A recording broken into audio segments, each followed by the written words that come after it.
आज आम्ही आलोय वृद्धेश्वर मंदिर मडी वृद्धेश्वर मंदिर जिथे आपले शंकरदेव राहायचे.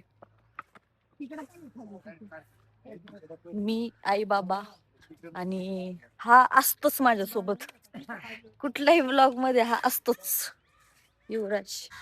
हे तिकडं वृद्धेश्वराचं मंदिर आहे.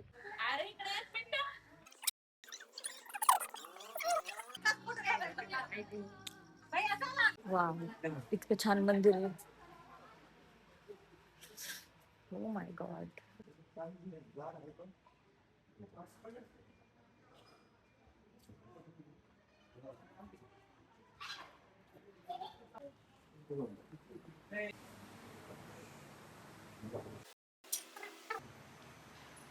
महादेव शंभो शंकरा हर महादेव. ओम नमः शिवाय. पार्वती पते.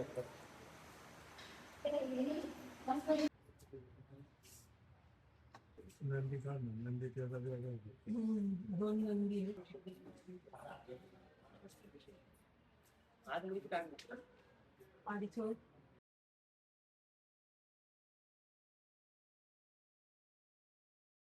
आज आम्ही सावरगाव मच्छिंद्रनाथ समाधी स्थळावरती आलेलो आहे आणि समोरच ज्या समोरच्या बाजूला दिसतंय त्या बाजूला कर्णकानिपनाथांचं मंदिर आहे. इथं एक देवीचं मंदिर आहे. या ठिकाणी ऑटोमॅटिक म्हणजे तुपाचा दिवा ऑटोमॅटिक लागायचा. काही म्हणजे काही कालांतराने ते बंद पडलं. त्याला आख्यायिका बरीच मोठी आहे. आणि बाजूला आहे ते या साईडला वृद्धेश्वर मंदिर आहे. तिथं आम्ही आता जाऊन आलेलो आहे त्या ठिकाणी. आता आम्ही आलो हे काय मायंबा आणि आता मच्छिंद्रनाथ समाधी. येस आणि आता आम्ही जाणार आहे मडीला. बरोबर. मागे ते मंदिर आहे. मंदिराचं काम चालू आहे सध्या, त्यामुळं आतमध्ये काय जाऊन नाही देत बाहेर.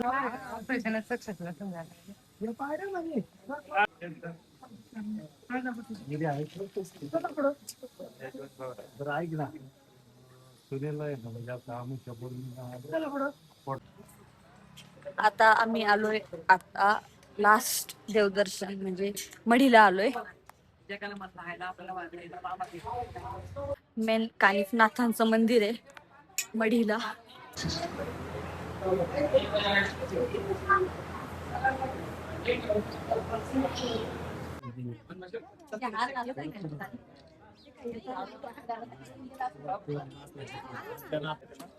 मी एकदा 21वा अध्याय वाचला होता लग्नाआधी.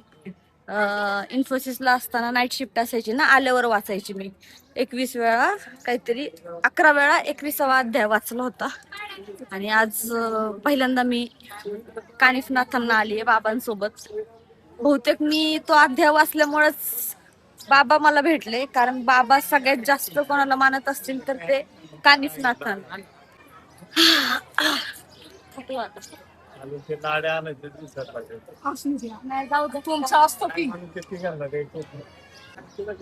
मला एक पावतीचा किस्सा सांगायचा आहे बाबांचा. पावती करत होते बाबा आणि कायम आधी गौरव होता फक्त, पण आता ते माझ्या नावाने पावती करतात.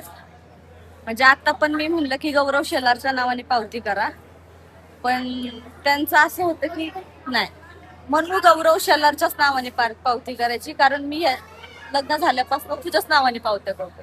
म्हणजे मनूचं पण नाव येतं, गौरवचं पण. टू इन वन असे आमचे क्यूट बाबा आहेत. अरे आमचं आता मुलगी आहे तू, त्यामुळे तुझ्याच नावाने करणार. आणि तो मुलगा आहे त्याचं नाव पण असणार. तिघांच्याच नावाने पावती होणार इथून पुढं. खरंच.